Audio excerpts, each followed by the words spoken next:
Buenas tardes a todos. Damos comienzo a la cuarta sesión del sexto ciclo de narrativas del siglo XXI que estamos dedicando a las novelas aparecidas a lo largo del pasado año 2024. En esta ocasión, pues contamos con una alumna del segundo del grado de Estudios Hispánicos, al igual que la semana pasada, ¿no? Sara se ocupó de las fieras, Clara Usón, y ahora será Elena Alarcón la que se atreva, ¿no?, a meterse, porque además tanto una como otra eligieron novelas bastante complejas, ¿no?, tanto en su configuración formal como en la arquitectura narrativa, como en el propio contenido. No era una manera de llamar la atención cuando en el correo de convocatoria señalaba que posiblemente estamos ante una de las novelas más extrañas de este ciclo, ¿no? Y ese es un término que algunos de los que han reseñado la novela de los guapos de Esther García Llobet han empleado a la hora de valorarla. Así que, en fin, creo que con esta presentación es suficiente. Agradezco muchísimo a Elena que la predisposición, ¿no?, a participar en estos ciclos, porque así de algún modo se van cumpliendo todas las etapas de la formación del grado de Estudios Hispánicos, incluido el máster. Hay alumnos que están en cada uno de esos niveles situados, y le doy ya la palabra para que nos hable de Los guapos, un título que se aclara en un punto determinado del texto que me imagino que ya se ocupará ella de señalarlo. Elena, cuando quieras puedes comenzar. Bueno, muchas gracias, Fernando. Muchas gracias a todos y a Fernando en especial por cederme este espacio. Como ya he dicho, vamos a hablar de Los guapos de Esther García Llobet y, bueno, vamos a empezar. Yo os voy a presentar este pequeño índice en el que vamos a hablar muy brevemente de la autora, también brevemente del libro, de sus personajes, de los espacios, el tipo de narrador, el estilo que utiliza Esther García Llobet, algunos objetos o simbolismos que hay en la novela. También he querido, como hemos visto, o sea, como visteis en ciclos anteriores, sobre Esther García Llobet y su forma de escribir, que tiene bastante humor, pues he querido añadir esto también y luego pues unas conclusiones finales. Bien. Esther García Llobet nace en Málaga en 1963 y es una escritora y guionista española que es conocida por su estilo narrativo, que es conciso, cinematográfico y está lleno de humor negro. Es licenciada en psicología y especialista en dirección de cine, y su obra se caracteriza por mezclar el realismo con lo onírico, lo inquietante. Su literatura a menudo explora espacios urbanos desolados y personajes solitarios que están normalmente atrapados en situaciones surrealistas. Entre sus novelas he querido destacar algunas como Cómo dejar de escribir, del 2017, Spanish Beauty, del 2021, Gordo de Feria, que es la de la que se habló en la cuarta edición de este mismo ciclo, y por supuesto Los guapos, que es una novela ágil, breve, con carácter, de unas 124 páginas y a su vez queda dividida en 37 capítulos. Vale. La novela está ambientada en el enigmático entorno del Saler, que se encuentra en Valencia, donde la frontera entre lo cotidiano y lo extraordinario pues, se ve desdibujada a través de algunos fenómenos misteriosos y de realidades superpuestas. La historia que tenemos en la novela se centra en Adrián Sureda, que a simple vista puede percibirse como una especie de canalla simpático por su carácter egoísta, reflejado en su indiferencia ante los problemas como el taponamiento de la fosa séptica y la situación de Vicente. Ya asumo desde aquí que todos nos hemos leído el libro, entonces hablo desde esa perspectiva. Espero no hacer spoiler a nadie. Pero bueno, estas ambigüedades morales de Adrián Sureda, aunque a primera vista pueda ser percibido como alguien simpático, porque indagamos la historia a través de él, en realidad le hace una persona un poco peculiar. Adrián se hace pasar por periodista para investigar la aparición de enigmáticos agroglifos, que son lo que vemos en pantalla ahora, que son esos círculos que están ubicados en los campos o en este caso, en el caso de la novela, en los arrozales, frente al camping. Y el relato de Adrián, este relato, se convierte en el hilo conductor de una narrativa en la que combina pues eso, lo místico, lo onírico, en fin. Otros personajes, aparte de Adrián, son Ocho, Vicente, Mornel, Willy y Broseta, porque ya a lo largo de la obra he decidido coger estos personajes porque son los que se presentan en breves capítulos y los que se desvelan sus orígenes y sus peculiaridades. Y bueno, vamos a hacer un breve resumen de ellos. Ocho es un gato montés y la novela comienza y finaliza con su presencia. Tiene un simbolismo muy especial del que ya hablaremos más adelante. Mornel es una niña de unos 11 años más o menos que fue abandonada a los 4 años en el camping del Saler y desde el inicio de la novela advierte a Adrián sobre la actividad paranormal que sucede en el camping y esto se materializa, esta manera de advertirlo luego se materializa más adelante, lo que evidencia la conexión entre cada elemento narrativo.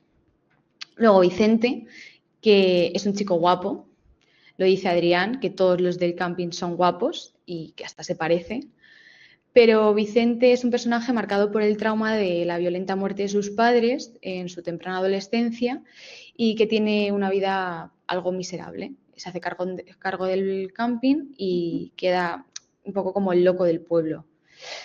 Luego están Willy y Broseta, que los he puesto juntos porque es a través de algunos eventos insólitos que les ocurren lo que aporta a la trama una dimensión a través de ellos casi ritual, donde cada acto adquiere un valor simbólico y compensatorio. Si quisiéramos, podríamos añadir aquí al amigo abogado de Adrián, del que no se especifica el nombre y se le llama amigo abogado, que es como él le tiene agendado en sus contactos del móvil. Y es una especie de personaje fantasma al que no vemos en ningún momento de la novela y al que solo conocemos a través de Adrián, pero es relevante en el sentido en el que mueve la acción, ya que gracias a los negocios o a los chanchullos que Adrián tiene con él, para convertir el camping del Saler y con los círculos y eso en un macro festival y sacar partido económico de él, pues a través de esto mueve la acción. Igualmente, pues la diversidad de personajes, todos ellos pintorescos y dotados de matices propios, contribuye a una narrativa que en apariencia puede resultar caótica, pero se revela como un entramado pues, cuidadosamente orquestado. Bien. Ahora tenemos los espacios. Sobre los espacios está claro que juegan un papel fundamental en la construcción de una atmósfera cargada de tensión y de intriga y convierte al Saler, al camping, en un protagonista silencioso. He puesto un ejemplo de cómo se describe, que en la página 8 pone: tiene la enormidad salvaje de la dehesa en el Parque Natural de la Albufera, la Gran Pinada, el parque jurásico más grande del Mediterráneo, que empieza sin compasión, a lo bestia, en el mismo bordillo de la acera encharcada. Mira detrás de él, Adrián, para ver quién ha hablado, pero es imposible que haya nadie ahí, dentro de la arboleda de pinos. La vegetación es tan abundante que apenas cabe un brazo, una espesura húmeda, pulposa, desordenada, con velos sucesivos de sombras cada vez más densas, incluso ahora, a plena luz del mediodía valenciano. Bien. También se comenta sobre el camping que el recinto está rodeado de una verja de alambre combada hacia afuera y que parece a punto de reventar como si contuviera algo enorme que creciera allí dentro. Es decir, que los espacios, como vemos, son tenebrosos, se nos describen como algo tenebroso, como algo que crea cierta incertidumbre en el lector. Luego, otros espacios relevantes, por supuesto, tenemos la playa, que tiene un papel muy simbólico, bastante fuerte, porque funciona como un espacio de transición. O sea, hay 6 apariciones de la playa, en el capítulo 7, en el capítulo 14, en el 20, en el 24, en el 30 y en el 36. Y me ha resultado relevante esto porque cada vez que aparece la playa, aparece de manera diferente, en tanto que hay una evolución de la luz y de la oscuridad, y esto sugiere como un proceso interno de cómo atraviesa Adrián esta experiencia. Es decir, ¿vale? En el capítulo 7 está la primera aparición de la playa, que están Adrián y Vicente hablando del proyecto, y marca un momento de claridad y de construcción racional de ideas, porque es de día. La luz del día pues sugiere este estado, ¿no?, donde las cosas aún están en orden, donde hay planes y conversaciones concretas. Esta es la primera vez que vemos la playa y que se nos describe la playa. Luego, en el capítulo 14, está atardeciendo. Aquí ya pues se introduce una transición, ¿no?, con Adrián dentro de su coche mientras anochece, lo que puede reflejar un cambio emocional en él, un pasaje de la racionalidad del día, de la que hemos visto de la playa, a una fase más introspectiva o incierta asociada con la llegada de la noche. Luego, en el capítulo 20 tenemos como una playa todavía un poco oscura también, antes del amanecer, o sea, ese día que se va abriendo paso, y la playa aparece nuevamente en un punto donde la noche está a punto de desvanecerse, lo que indica un estado liminal, un momento donde pues, algo puede cambiar o resolverse, pero aún no lo ha hecho completamente. Luego, en el capítulo 24, encontramos la playa con una noche cerrada, y en este punto Adrián es cuando provoca la pelea con Broseta y la noche ya es total. Aquí la oscuridad puede representar un punto de máxima tensión, donde se han perdido las certezas y ya pues, las emociones dominan sobre la razón. Luego, en el capítulo 30 hay un amanecer y volvemos a la playa, esta vez efectivamente con el amanecer, y esto puede sugerir una transición hacia la resolución, un posible renacimiento o un momento de revelación. Finalmente, en el último capítulo donde aparece la playa, es una noche total, cuando Adrián llega guiado por el fantasma de Willy, y la noche se traga entera a Willy. Este cierre en plena oscuridad puede indicar un punto de no retorno, una conclusión que no deba ser necesariamente alivio o una solución, pero es definitiva por parte de la noche y todo lo que ella simboliza. Además, el fenómeno de la bola de agua flotando sobre el mar pues refuerza la idea de que la playa es un espacio liminal, sobrenatural, de importancia, donde ocurren cosas inexplicables y donde los personajes se enfrentan a lo desconocido. Y el hecho de que el fantasma de Willy desaparezca allí pues refuerza su importancia como un lugar de cierre y de transformación. Por tanto, en los espacios, los arrozales, el camping, el bosque de la dehesa, de la albufera y, por supuesto, la playa, son espacios donde lo cotidiano se entrelaza con lo extraordinario. Y la narración genera en estos lugares aparentemente comunes una sensación de incertidumbre, manteniendo al lector constantemente alerta. Bien. Sobre el narrador, pues encontramos un narrador heterodiegético omnisciente. La novela está escrita en tercera persona, por lo que el narrador parece ajeno a la historia y la cuenta según le interesa que se vayan sabiendo los acontecimientos. En la narración hay remisiones al pasado, analepsis, empezando por la de Adrián en el capítulo 3, que recuerda la primera vez en la que habla con su amigo el abogado de los círculos, y continúa pues, esta analepsis. Hay otra analepsis en el capítulo 18, muy fuerte, en la que se narra la noche en la que asesinan a los padres de Vicente en la gasolinera. El narrador, al ponerse en el lugar de los personajes y asumir sus miradas, asume en ocasiones líneas de pensamiento propias de los personajes sin dejar de ser él el que domina la narración. Esta técnica permite que la narración avance de manera orgánica y otorga al relato una dimensión en la que la voz del narrador se fusiona con la subjetividad interna de los personajes. Sobre el estilo, es importante destacar pues, la puntuación y la construcción de las frases, que es muy original y la puntuación es pues eso, particular, muy particular. Las frases son muy concisas, tanto que en algunos casos se recurre a las elipsis, obligando al lector a completar mentalmente lo que falta. Un buen ejemplo pues lo encontramos en frases como esta que tenemos aquí, que es son 3 chavales de unos 15, rubios, pijos, las pulseras. No parece que tenemos que completar la frase y vemos ese tipo de construcción. Descripciones rápidas, esquemáticas, transmite una imagen muy clara, con el mínimo de palabras. Pero también García Llobet juega con contrastes y en ciertos momentos recurre a símiles más elaborados. Por ejemplo, tenemos cuando describe las palabras en la página 13, que dice: las palabras se desplegaban de sus bocas en largos bucles de pergamino púrpura y dorado como en los códices medievales, plenos de sabiduría natural. Pues vemos aquí que puede escoger varios estilos diferentes según lo que nos quiera transmitir. Luego tenemos una parte muy interesante que son los elementos narrativos y simbólicos. Parece que en esta novela Esther García, bueno, supongo que en todas, pero en esta en particular no deja puntada sin hilo y hace que la novela, o sea, el narrador, la novela articula meticulosamente diversos elementos que se combinan para dotar de una cohesión interna al relato.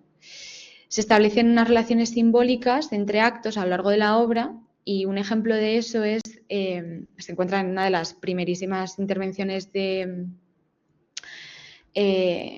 Broseta, que la primera frase que da que dice en la novela, que le escuchamos, o de las primerísimas, es: una tontería como esta y aquí arde Roma. Y luego lo encontramos en la página 9, ¿no? Y luego al final del libro vemos que en realidad aquí arde Roma puede llegar a significar algo más, ya que cuando acabamos el libro vemos que Broseta quema los círculos, incendia el camping, o sea, el arrozal, el campo de arroz.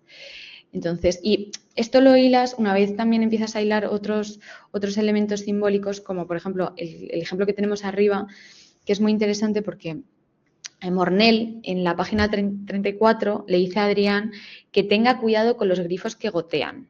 Y claro, como se nos presenta como una niña rara, como un personaje extraño, pues no le damos muchísima importancia.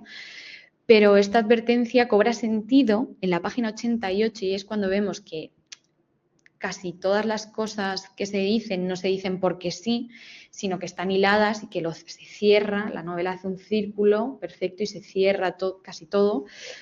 Entonces, luego, en la página 88, cuando está en el bungalow Adrián de Willy y escucha gotear el grifo, y dice: está goteando el grifo, 1, 2, 3 gotas, otra vez, 1, 2, 3, 1, 2, es Louis Louis, eso está sonando en el lavabo, se queda pasmado. A ver, esto es relevante y sabemos que ese goteo del grifo y ese Louis Louis tiene relación con Willy porque hemos visto en capítulos anteriores que el tono de llamada de Willy es Louis Louis, entonces bastante relevante. Estas repeticiones refuerzan una compensación narrativa que subraya la interconexión de eventos y simboliza la retribución de cada acción. Luego, no hemos comentado en los espacios el kiosco, pero me parece que su aparición en el relato tiene que ver con este punto de la ley de compensación, podríamos decir, o los elementos simbólicos, ya que es uno de los avances, o sea, puede tomarse como uno de los avances que el narrador nos da como de soslayo sobre lo que acontecerá a lo largo de la obra. el kiosco pues, se erige como un punto de inflexión y como un portal interdimensional, podríamos decir, ya que cuando se nos habla del kiosco del carabinero, en la página 75, se dice que el tiempo y la realidad parecen detenerse, lo que hace que sirva de escenario para momentos clave, ya que es en el kiosco donde a Willy se le ocurre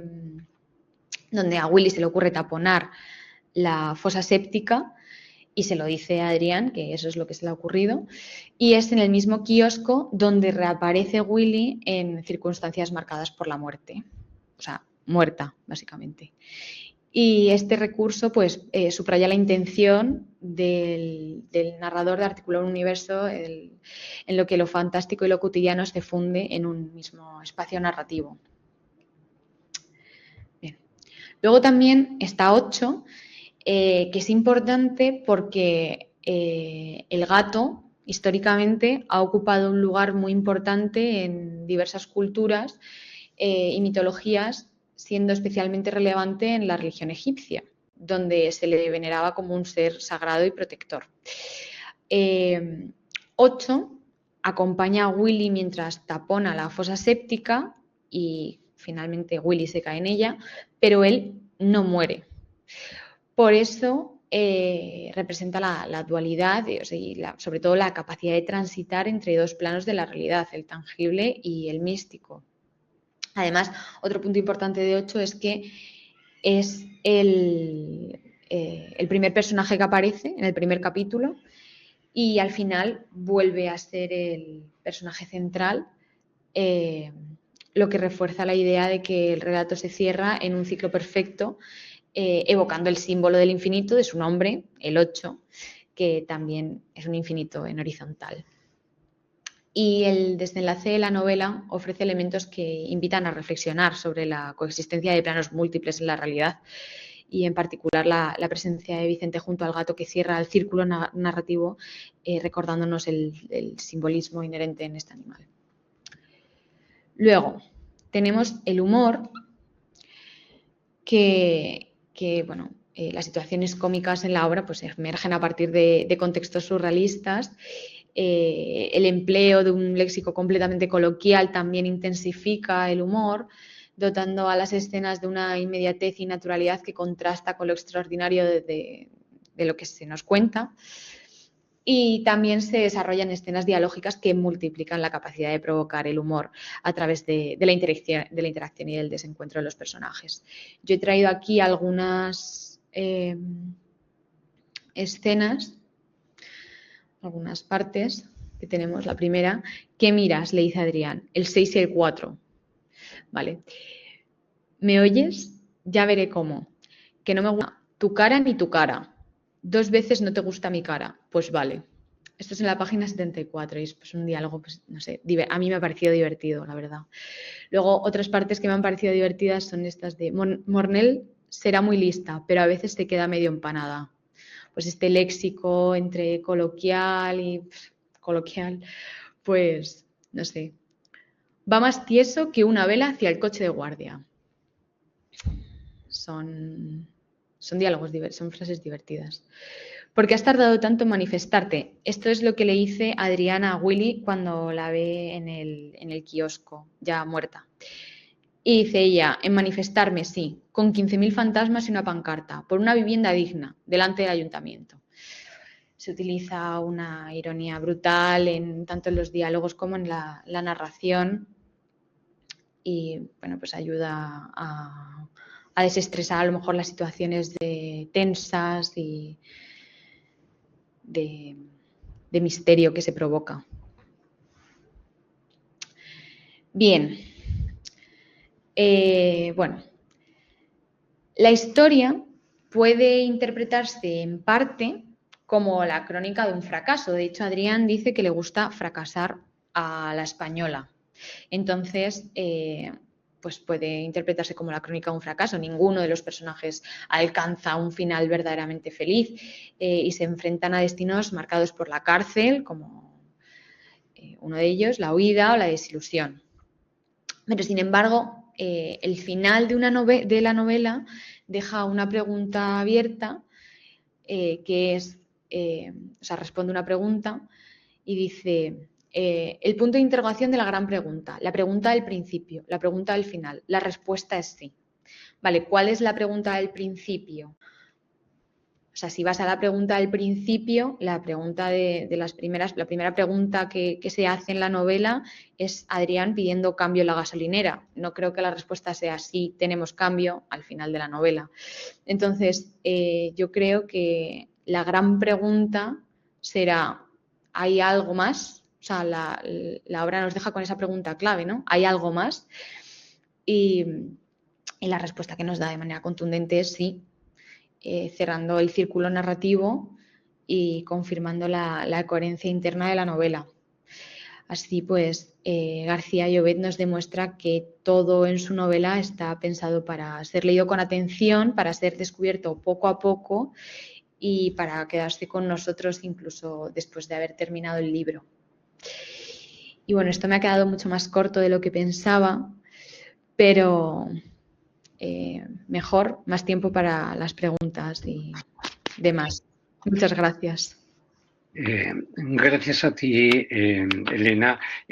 Sí, ha sido una presentación sintética, pero que yo creo que se ajusta verdaderamente también a lo que es la propia obra, ¿no? Tú lo has señalado, un número de páginas que haría pensar en una novela corta, que lo es, con 37 capítulos, algunos de ellos verdaderamente breves, que permitiría asignar esta novela a esa tendencia de la narrativa fractal de la que hemos hablado en alguna ocasión, es decir, una suma de fragmentos en los que a veces resulta muy difícil encontrar unos puntos de conexión, salvo que se haga una lectura muy atenta, ¿no? Que permita, como tú en alguna selección de textos has demostrado, que parece que se está hablando de un punto en un capítulo inicial y luego se retoma parte de esa conversación, y sobre todo porque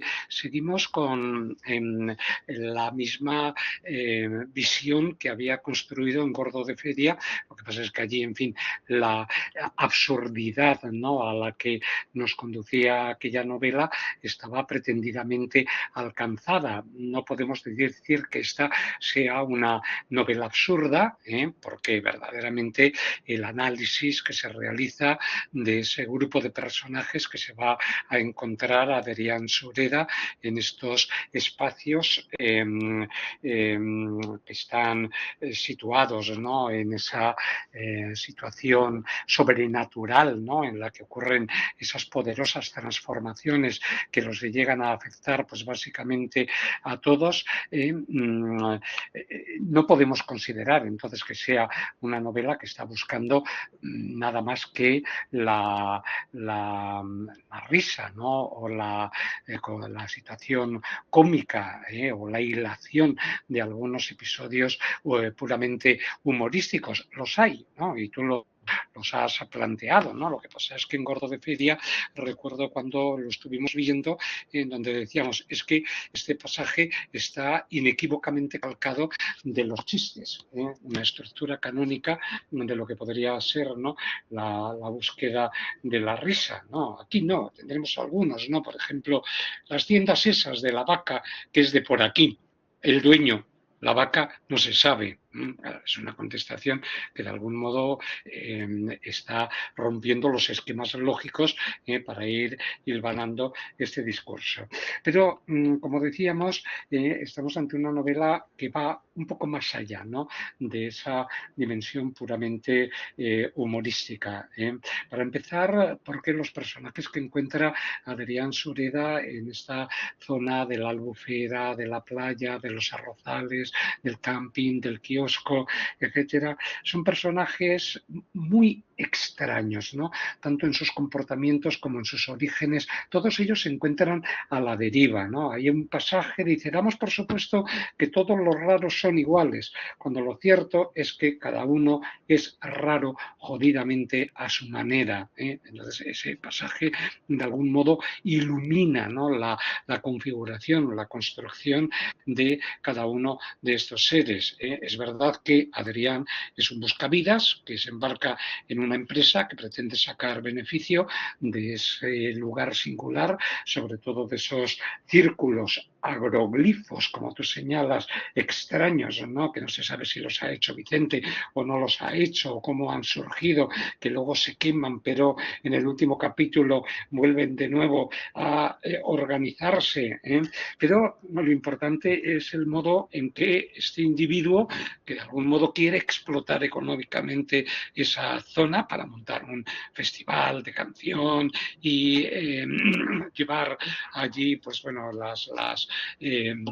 digamos, los elementos, ¿no? Que no podría, que no corresponderían a esa propia naturaleza, esa naturaleza que es salvaje y que está muy bien reflejada en el gato, ¿no? Que el análisis que tú has planteado me parece perfecto, ¿no? Sobre todo, bueno, porque el 8 también nos está recordando de algún modo esos círculos enigmáticos que aparecen entre los arrozales, ¿no? Y es un gato montés. Es que en una entrevista leí, digo, en una entrevista, en una reseña leí que 8 era un perro, ¿no? Y dije, bueno, pues esta persona ha leído la novela un poco a la ligera, ¿no? Que no se ha enterado de algo tan importante, ¿no? Como es el animal, ¿no? Que va acompañando a todos los seres en el itinerario que llevan a cabo. Entonces, efectivamente, se encuentra a una serie de individuos, ¿no? El título es muy importante, tú lo has indicado, también cuando está hablando con Willy, por ejemplo, que es una joven, ¿no? Que está trabajando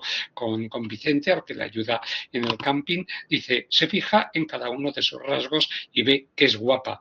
En realidad ya se ha dado cuenta de que por esta zona todo el mundo es guapo y hasta se parece sospechosamente. Será algo genético, así en el capítulo 11, ¿no? De ahí viene el título, ¿no? Todos los personajes se parecen, todos van a la deriva, todos de algún modo se encuentran encerrados en esa naturaleza que provoca pues, situaciones límites en las que algunos mueren, como es el caso de Willy, al caer a la fosa séptica, o Mornell, que la niña de 11 años, que tiene una comunicación tanto con el gato montés como con los fenómenos naturales que ocurren, pero que al final se marcha de ese grupo, como Vicente, que tan pronto aparece como desaparece, es el dueño del camping, o Broseta, que sería lo contrario, porque es un anciano y es el que quiere acabar con esos círculos que han aparecido entre el camping y la albufera, y es el que incendia, ¿no?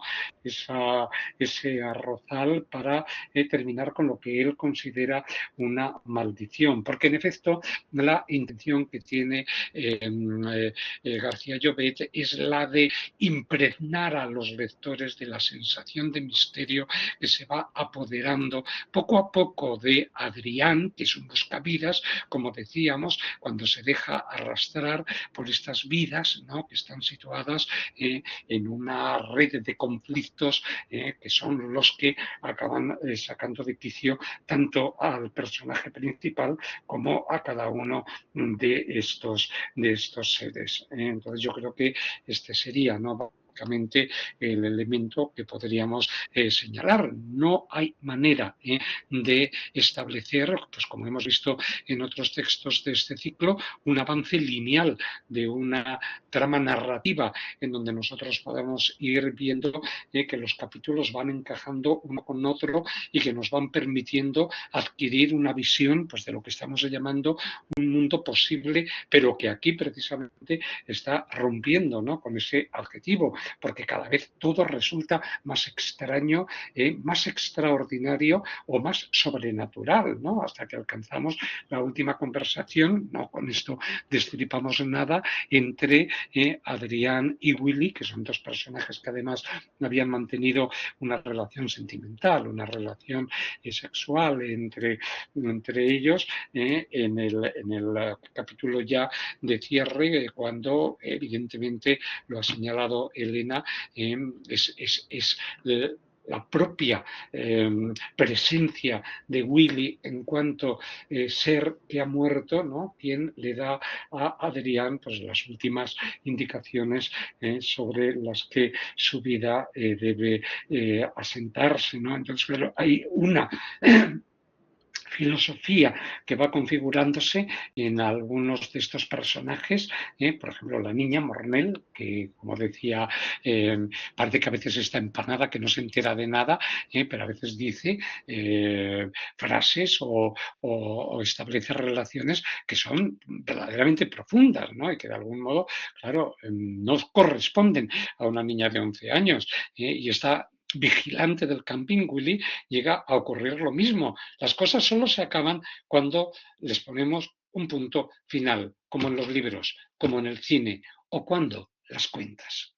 Ese pasaje lo anoté porque me pareció muy importante por la dimensión metanarrativa que pudiera llegar a tener, ya que nos descubre también ese proceso al que se está ajustando García Llobet. Fragmentariamente va dando cuenta de unas vidas que se retrotraen a algunos puntos, ¿no?, que son verdaderamente trágicos, como ocurre con la muerte de los padres de Vicente, y otros pues, quedan abiertos hacia un futuro enigmático, como ocurre cuando la niña se sube al autobús y escapa de ese círculo, ¿no?, en el que todos estaban atrapados. En fin, estamos de nuevo ante una novela pues, a la que hay que aplicar como mínimo una nueva.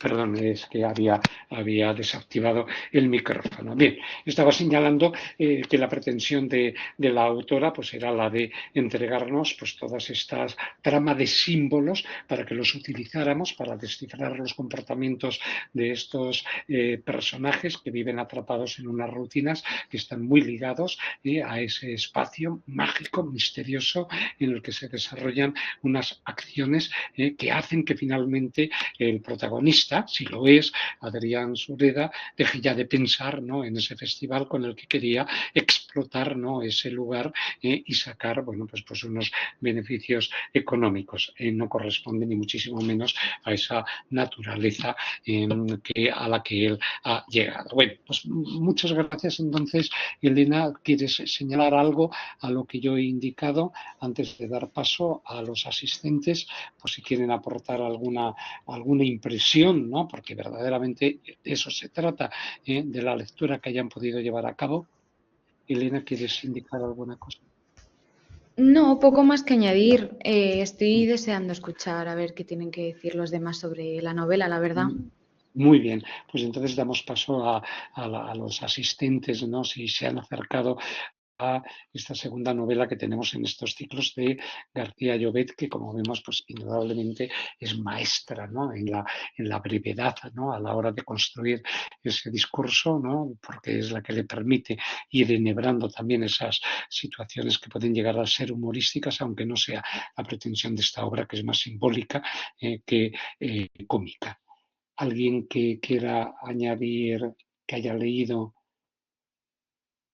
y que haya visto algún aspecto, ¿no?, que quiera destacar? Sí, Enrique. Hola, buenas tardes. Buenas Nada, tardes. lo primero, pues felicitar a Elena por el trabajo que ha hecho analizando esta obra. Y yo sí que quería señalar, bueno, estoy completamente de acuerdo en que sí hay un adjetivo que describe esta historia, es que es muy ágil, bebe mucho, como decía Fernando, de la literatura fractal, de esta forma nueva de contar historias pues un tanto ridículas. Yo también me fijaba en que bebía mucho de humor con no tanto referencias a las redes sociales, pero humor que utilizaba muchas veces el mismo mecanismo que chistes que se ven por las redes sociales. Y por eso me parecía que era una novela de enorme actualidad, ¿no? Por estas dos razones. Primero, por plantear una estructura fractal con capítulos muy cortos, muy breves, que se pueden leer muy rápido. Y lo segundo, por estas referencias. Y sí que quería preguntarle a Elena si ella considera que se podría incluir como recurso humorístico. Es que a medida que le iba leyendo me acordaba del ciclo de hace 2 años en el que nos dedicamos a analizar el humor en las novelas del siglo XXI. Y una de las conclusiones a las que llegamos fue que se bebía mucho, pues, de situaciones paródicas, parodiando otro tipo de textos. Y a mí, leyendo esta novela, me daba la sensación de que se parodiaba mucho el género detectivesco. No tenemos un muerto desde el principio del que hay que descubrir quién ha sido el asesino, pero sí que plantea, como comentaba también Fernando, un misterio que hay que resolver. Y uno de los episodios que me llevaba más a esta conclusión es ese que está, me parece que es justo antes de la mitad, no recuerdo bien qué páginas, no tengo aquí a mano el libro, que Adrián persigue a Vicente y, bueno, pues termina en lo que parece que es un descampado, que se esconden en unos arbustos y parece que vamos a averiguar algo muy sórdido, ¿no? Unas prácticas, pues, que nos van a llevar o a un tema de drogas o a un tema de asesinatos y termina siendo, pues, una sesión de cruising, ¿no? Y a mí todas esas escenas que va planteando a lo largo de la novela me hacían pensar eso, que quizás uno de los recursos, yo creo, en este libro más efectivos para generar humor es precisamente esa parodia. No sé, Elena o Fernando, ¿qué pensáis? Sí, Elena, contesta tú si quieres. Sí, yo es el capítulo 12, que lo tengo a mano aquí, y sí que es divertidísimo ver cómo acaba esa investigación y no sé si podemos concluir en que Adrián es un pésimo detective porque la verdad es que no consigue tampoco mucho y de hecho hay un momento también en sus actividades detectivescas en las que intenta secuestrar a un niño en la puerta de un colegio y llevárselo del coche, o sea, en su coche. Sí, sí, él hace parodia constantemente de todo. De hecho, otra cosa a la que parodia ya no es solo los libros de detectives y tal, sino que yo creo que, por ejemplo, si hablamos de un libro de terror, Stephen King o algo así, probablemente un muerto nunca hablaría como habla Willy, de su situación de estar muerta. Entonces también hace parodia y es una ironía, ¿no? Un humor un poco ácido. Sí, sí, estoy de acuerdo. En efecto, comparto la opinión de Elena, ¿no? Y le agradezco a Enrique, ¿no? Que haya planteado cuáles son los esquemas paródicos que puede llegar aquí a plantear, ¿no? García Llobet, ¿no? Y uno de ellos podría ser, claro, el de la investigación, ¿no? El de la estructura de una novela policíaca, ¿no? Y lo había dicho en la presentación Elena, ¿no? Es decir, Adrián lo que busca es fracasar a la española, ¿no? Ese es el término exacto que se está utilizando. Entonces, claro, todas las acciones que emprenda, ya sea desde la organización de ese supuesto festival que no llega a nada, hasta ese rapto que está recordando, ¿no? Hasta las relaciones que va manteniendo con los personajes, están abocados al fracaso, ¿no? Entonces, claro, hay un elemento que le obsesiona a Adrián y que de algún modo acaba obsesionando también al lector, cómo se han podido realizar esos círculos tan perfectos. No lo llegamos a saber.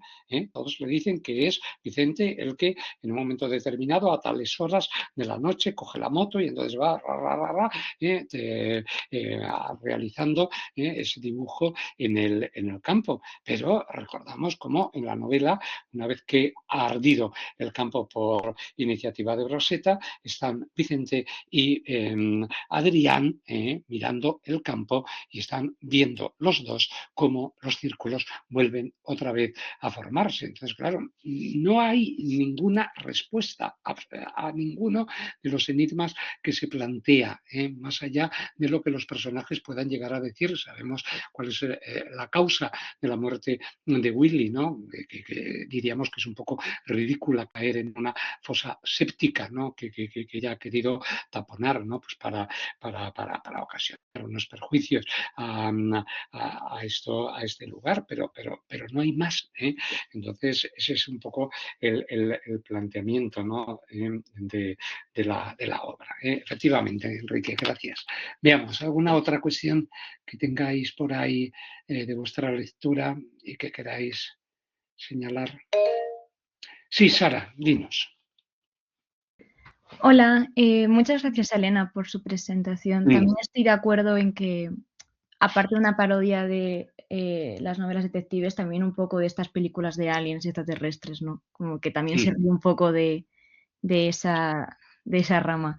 Y bueno, sobre la fragmentariedad y ese asunto, también un poco recuerda el lenguaje así más poético y lírico, ¿no? Porque utiliza muchas elipsis, muchas repeticiones, es decir, articula un lenguaje bastante particular. Incluso en un momento dado, al final del capítulo 30 lo dice, ¿no? Como todo esto de pronto le parece que se acerca peligrosamente a lo lírico, peligrosamente porque cuando entramos en lo lírico se acaba lo práctico y cuando se acaba lo práctico puede pasar cualquier cosa. Creo que sintetiza muy bien la manera en la que articula muchos de los discursos de esta obra, ¿no? Como que puede llegar a pasar cualquier cosa porque, bueno, nos estamos metiendo dentro de esta materia que no sabemos muy bien a dónde va a llegar a parar. Y nada, era simplemente eso. Efectivamente, si se accede a un espacio en donde hay unos círculos que son raros, extraños, que no se sabe de dónde han surgido, parece que son esos círculos, ¿no? Los que acaban atrapando la vida, la conciencia de los personajes y entonces solamente tienen, pues bueno, las escapatorias que se formulan. Uno muere, otro sube a un autobús, otro incendia el campo para intentar liquidar, ¿no? Esos símbolos, ¿no? Que los están representando. Efectivamente. Gracias, Sara. ¿Alguna cuestión más?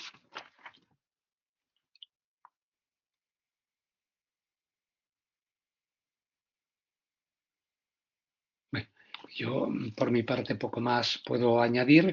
Elena, antes de detener la grabación, pues te dejo a ti que cierres, ¿no? Tu ponencia, si quieres con alguna conclusión última que una todo lo que hemos estado ahora mismo señalando.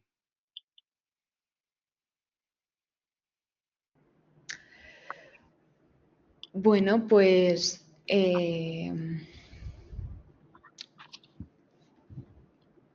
está claro que es una novela corta, ágil, con carácter, divertida, aunque tenga momentos de tensión que son mayoritariamente paródicos y que nos deja esa puerta abierta capítulo por capítulo, como ha dicho Sara, que no sabemos por dónde va a ir. Así que, bueno, es una gran novela. Yo he descubierto a esta autora con esta novela, la verdad, nunca había leído nada suyo. Y bueno, ha sido un placer poder leer esta novela, la verdad. Y esa podría ser la conclusión. Animamos a quienes no la hayan leído, sobre todo si han leído Gordo de Feria, que era la novela anterior, a que se metan en esta porque van a seguir disfrutando de los mismos esquemas de generar la risa, como decía Enrique, ¿no?